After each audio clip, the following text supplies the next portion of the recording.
강원도 피해 지역 가운데 삼척 상황 좀 더 상세히 알아보죠. 삼척에서는 마을 전체가 초토화된 곳이 한두 곳이 아니라고 합니다. 어렵게 복구 작업이 시작됐지만 인력과 장비 모두 턱없이 부족한 상황입니다. 현장에 취재기자 나가 있습니다. 송세혁 기자. 네, 삼척 초곡마을에 나와 있습니다. 네, 송 기자 뒤로 보이는 장면만으로는 그곳이 평소에 어땠는지 짐작이 잘 안 되는군요. 피해가 어느 정도입니까?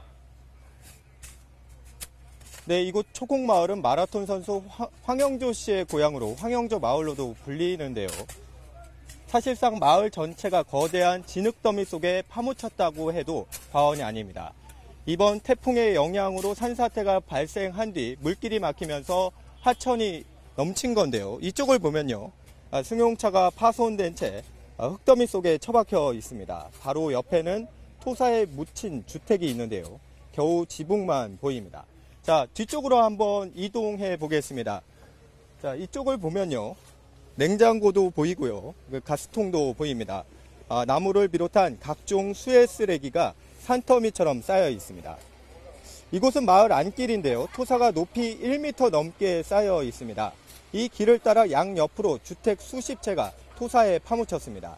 이곳 마을 주민들은 대부분 노인인데요. 119 구조대가 밤에 주민들을 신속하게 구조한 덕분에 인명피해는 한 명도 없었습니다. 이곳 삼척을 비롯한 강원 지역 이재민은 370여 가구 600여 명으로 잠정 집계됐습니다. 네, 복구가 언제 어떻게 될지 참 막막할 것 같습니다. 복구 작업 지금 어떻게 이루어지고 있습니까? 네, 이곳은 복구 작업이 오늘 아침부터 시작됐습니다. 군장병과 경찰 등 100여 명이 투입돼 복구에 구슬땀을 흘리고 있습니다. 중장비는 마을을 덮친 흙더미를 치우는데 주력하고 있습니다. 하지만 피해 규모가 워낙 크다 보니 복구에는 상당한 시일이 걸릴 것으로 보입니다. 삼척시는 오늘 공무원과 군인, 경찰 등 700여 명을 이곳 초곡마을과 신남마을 등 피해가 큰 4개 마을에 투입했습니다. 하지만 여전히 장비와 인력이 턱없이 부족하다 보니 곳곳에서 어려움을 겪고 있습니다. 아직 복구의 손길이 미치지 못하는 곳도 많습니다. 아직 피해 조사도 마무리되지 않았습니다. 본격적인 조사가 진행되면 재산 피해 규모는 지금보다 훨씬 더 늘어날 것으로 보입니다. 설상가상으로 강원 영동 지역에는 오늘 밤부터 내일까지 10에서 40mm의 비가 예보됐습니다.